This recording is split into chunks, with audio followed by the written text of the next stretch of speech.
And then next level of that, just fine tuning that agreement, which we're constantly doing to carve out stuff when it comes to particularly like RFEs, government errors, shutdowns, this and that. So we like try to control like what the scope of the services are in a way that people can understand it and not get shocked. But it's just constantly every 6 months, every year going over that contract. Because I'll even find typos in there every once in a while when I do it. And I'm like, oh, I didn't catch that. One thing I did do, I was talking with one of these third-party vendors who finds paralegals for you, immigration paralegals. I won't name the name. They're a nice company. Everyone likes them, but their contract was so super one-sided, I couldn't work with them.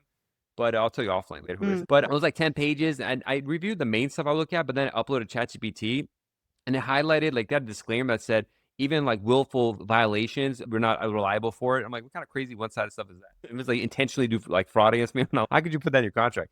And like then I'm like, oh wow, like ChatGPT caught that, and I wouldn't have. So then I asked, is this the Mm. good contract, the bad contract? What do you think? And they're like, this is the good parts, the bad parts.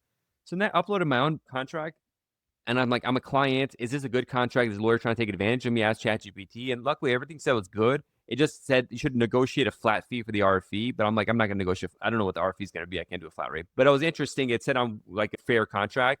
And then as a lawyer, I said, hey, what should I do? And it said these two sections aren't clear. You could define it better or write it better so like, people can understand it better. So it was really helpful to use the AI to review my contract to just make it more easily just see with the perspective of the client because we don't know. We're like lawyers. We think about our own interests to a certain extent on these. What would a client's interest be based on what the AI would say and get seeing that perspective? Yeah, no, I agree. I've heard a lot of people say that they're using AI tools to review contracts and the fine print to get a good idea of what, just to distill it down and then go deeper from there. We're all busy, and Mhm. that's a good tactic. And also, there was another speaker at the conference that I really enjoyed, and her name was Vanessa Van Edwards, and her book is called Cues. And she was talking about how you can be more charismatic. And so there were some ways to be more charismatic. And I forgot exactly what she said. But what we were going to do was we were going to put some of our communication to our clients